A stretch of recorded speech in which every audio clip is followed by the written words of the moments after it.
ನಿನ್ನ ಸ್ಕ್ರೀನ್ ಮೇಲೆ ನೋಡ್ತಾ ಇದ್ರೆ ನನಗೆ ನಿಜವಾಗ್ಲೂ ನಿನ್ನೆ ಅರ್ಜುನ್ ಜೊತೆ ಮಾತಾಡ್ತಾ ಇದ್ದೆ. ಒಂದು ನಮ್ಮ ಪಕ್ಕದ ಮನೆ ಯಾರೋ ಹುಡುಗನೇ ಅಲ್ಲಿ ಬಂದು ಆಕ್ಟ್ ಮಾಡ್ತಾ ಇದ್ದಾನೇನೋ ಆ ಲೆವೆಲ್ಗೆ ಪರ್ಫಾರ್ಮೆನ್ಸ್ ಇತ್ತು ಸರ್. ಬಹಳ ಖುಷಿ ಆಯ್ತು. ಅಂದ್ರೆ ನಾವು ಹಾಡ್ ಮಾಡೋದು ಮುಖ್ಯ ಅಲ್ಲ, ಅದರಲ್ಲಿ ಜವಾಬ್ದಾರಿ ತಗೊಂಡು ನಟನೆ ಮಾಡೋರು ಎಷ್ಟು ಜವಾಬ್ದಾರಿ ತಗೊಳ್ಳೋದಿದೆಯಲ್ಲ, ಅದು ತುಂಬಾ ನನಗೆ ಒಬ್ಬ ಕಂಪೋಸರ್ ಆಗಿ ಬಹಳ ಮನಸ್ಸಿಗೆ ಖುಷಿ ಕೊಡುತ್ತೆ.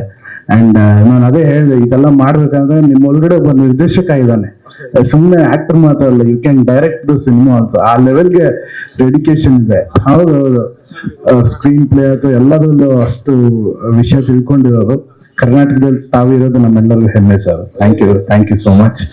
And AP Arjun sir, thank you so much ಈ ಅವಕಾಶಕ್ಕೆ. ವೇದಿಕೆ ಮೇಲೆ ಮರ್ಯಾದೆ ಕೊಡ್ಬೇಕಲ್ಲ, ವೇದಿಕೆಗಾದ್ರೂ ಮರ್ಯಾದೆ ಕೊಡ್ಬೇಕು. ಸೊ ಅರ್ಜುನ್ ಅವರ ಜೊತೆಲಿ ನಾನು ಹೃದಯ ಹೃದಯ ಅನ್ನೋ ಹಾಡು ಮೊದಲನೇ ಸಾಂಗ್ ಬರೆದಿದ್ದು. We are very good friends, ಅವಾಗಿಂದನೂ ತುಂಬಾ ಒಳ್ಳೆ ಸ್ನೇಹಿತರು. ಬಟ್ ಯಾವಾಗ ಅರ್ಜುನ್ ನನ್ಗೆ ಫೋನ್ ಮಾಡಿ ಈ ತರ ಮಾಡ್ತಾ ಇದೀನಿ ಅಂದ್ರೆ, ಮಗ ನೀನ್ ಯೋಚನೆ ಮಾಡ್ಬೇಡ, ನೀನ್ ಫೋನ್ಗೆ ಕಾಯ್ತಾ ಇದೆ 20 ವರ್ಷ, ಥ್ಯಾಂಕ್ ಯು, ಮಾಡೋಣ ಎನಿಥಿಂಗ್ ಅಂತ.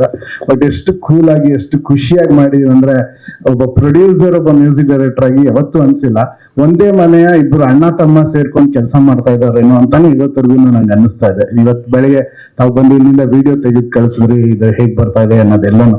So it is so beautiful. ಬಹಳ ಖುಷಿ ಆಗ್ತಾ ಇದೆ, ತುಂಬಾ ಪಾಸಿಟಿವ್ ಆಗಿದೆ.